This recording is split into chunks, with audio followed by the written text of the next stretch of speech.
Hola, mi nombre es Laura Agüero. Yo voy a hablar sobre dos ejes que nos plantea Freire. Uno es el proceso de conocimiento y el otro es la pedagogía.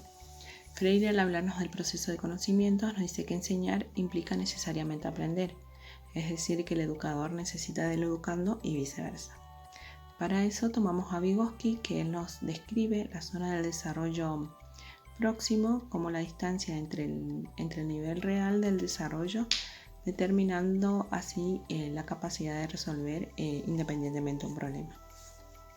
Y la zona del desarrollo potencial, determinado a través de la resolución de un problema, bajo la guía de un adulto o en colaboración con otro compañero más capaz. Es así que el sujeto irá dominando progresivamente esa situación hasta que ya no necesite de un otro. Brunner recupera algunos conceptos de Vygotsky y vamos a hablar sobre la base del modelo por descubrimiento, que es el pensamiento inductivo. Es decir, que el docente va a organizar la clase para que el alumno aprenda de manera participativa, activa, dándole, no le va a dar los resultados o la resolución a los problemas, sino más bien le va a proporcionar herramientas o materiales adecuados para que el alumno pueda experimentar, observar, realizar hipótesis y obtener diferentes resultados. Piaget nos va a hablar de cómo el niño aprende y dice que el niño aprende a través de un conflicto cognitivo que se produce en él. Es decir, hay algo que el niño no sabe y quiere aprender. Entonces se va a producir un desequilibrio cognitivo. El niño va a intentar resolver este conflicto con la ayuda de sus herramientas, va a asimilar la nueva información y la va a acomodar a las estructuras cognitivas ya existentes.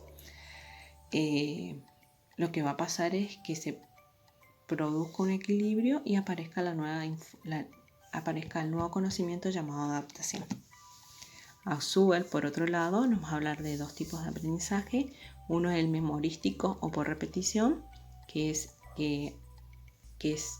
este aprendizaje se irá perdiendo de manera gradual a medida que el niño vaya adquiriendo más conocimiento. Y el aprendizaje significativo es el proceso de experiencias anteriores y por la implicación afectiva del que aprende.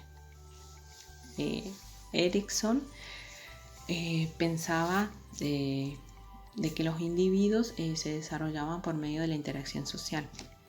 Es decir, que él proponía desde el nacimiento hasta la vejez que pasamos por diferentes crisis y que estas son influenciadas por la sociedad. Por ende, el desarrollo del yo dura toda la vida. Y por último, retomamos a Freud, que nos va a hablar sobre el ello, el yo y el superyo.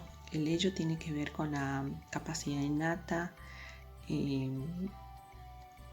con el objetivo de resolver las demandas de las necesidades como el hambre, la sed o incluso lo sexual. El yo tiene que ver con la personalidad del individuo y el super yo nace de la cultura y hace referencia a los pensamientos ético y moral. El otro eje, como mencioné al principio, es la pedagogía, que dice Freire que hay que partir desde el nivel donde se encuentra el educando. Es por eso que el educador debe ser afectivo, ético, respetar los límites de la persona y aumentar su potencial. Para ello tomamos a Laura Pitluck, que ella nos va a hablar de cómo debe ser el docente. Debe seleccionar las propuestas portadoras de sentido para que los alumnos sea disfrutables, desafiantes y resulten significativas. Va a favorecer la participación activa, va a incluir aprendizajes por descubrimiento, observación, experimentación, va a aceptar la diversidad de respuestas, de diferentes resoluciones de los deseos de los niños, de las acciones, y se va a detener a mirar, a comprender, a escuchar, teniendo en cuenta lo que cada uno de los niños nos dice y de lo que necesita.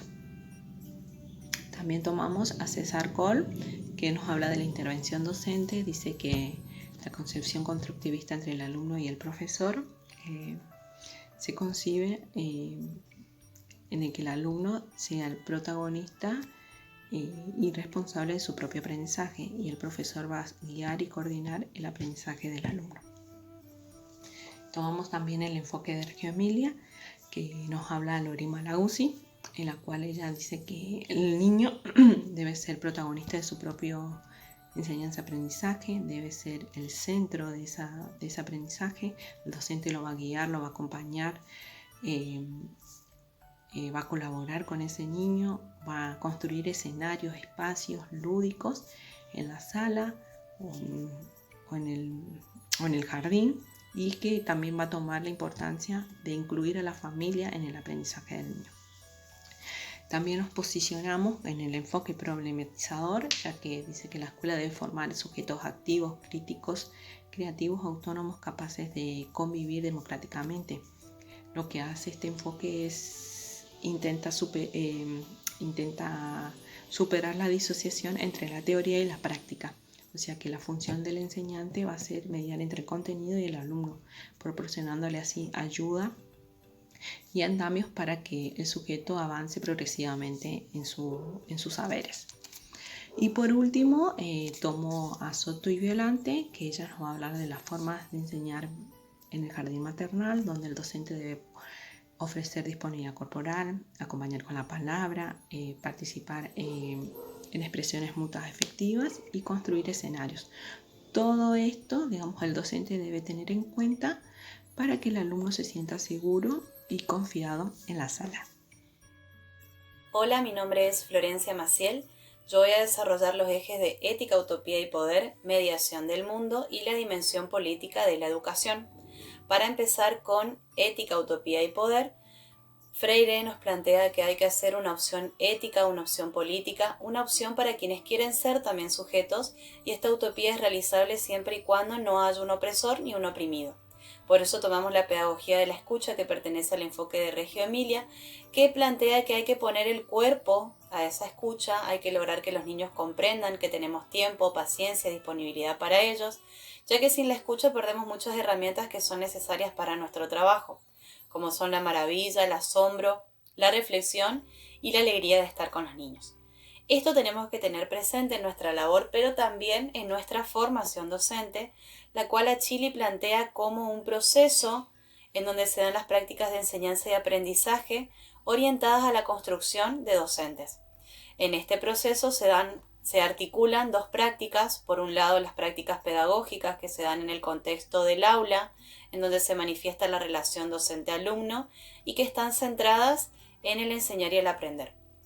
Por otro lado, tenemos las prácticas docentes, que es el trabajo cotidiano que realiza el docente en condiciones sociales, históricas e institucionales, y que va adquiriendo una significación tanto para la sociedad como para el mismo docente. A partir de aquí vamos a centrarnos en dos aspectos para citar a dos autores. Por un lado, para tomar nuevamente lo que es práctica docente, Cecilia Fierro la define como una práctica social, objetiva e intencional, y nos dice que en esta práctica se da en 5 dimensiones. Por un lado tenemos la dimensión personal, la dimensión social, la dimensión institucional, la dimensión didáctica y la dimensión valoral. Y por otro lado volvemos a tomar lo que es la formación para poder citar a Gilles Ferry, que nos habla de la trayectoria de la formación, al decirnos que nos formamos durante toda nuestra vida, que formarse es aprender a movilizarse, a utilizar los recursos necesarios para poder resolver un problema. Nos dice que debemos desarrollar la capacidad de observar y analizar las situaciones para poder encontrar las soluciones a los problemas.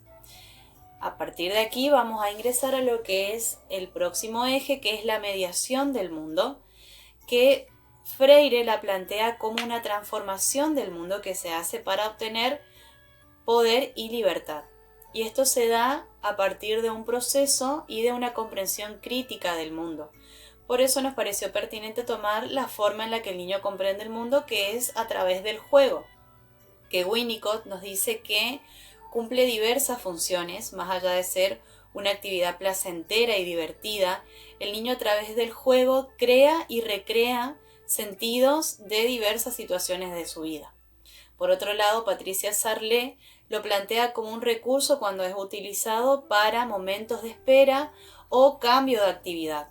Nos dice que al enseñar un juego le estamos permitiendo al niño que luego pueda utilizarlo de manera espontánea.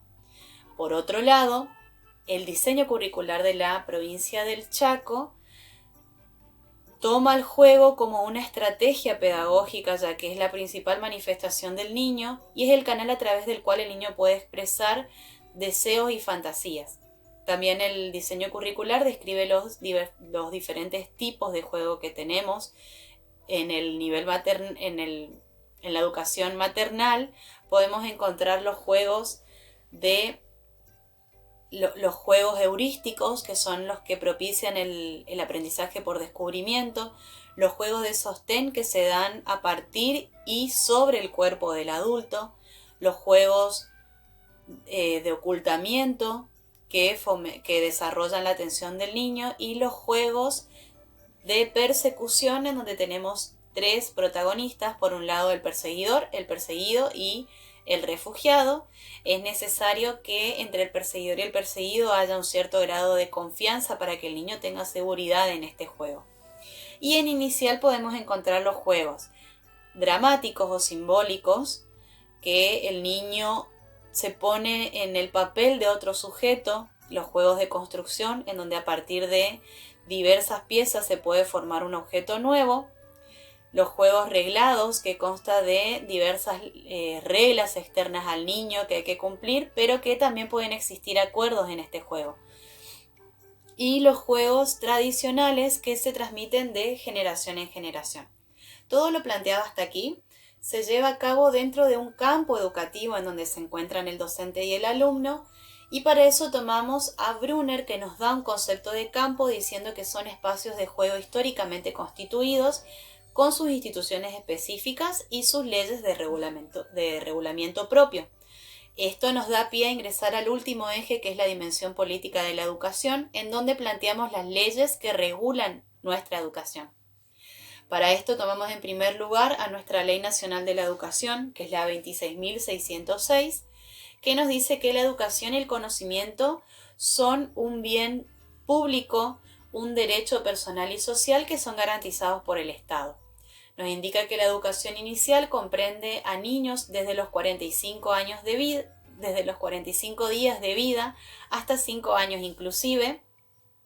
Por otro lado, tenemos la Ley Provincial de la Educación, en este caso de la provincia del Chaco, que es la 6.691, que nos dice que se regula el ejercicio de este derecho de educar y aprender en todo el territorio de la provincia del Chaco.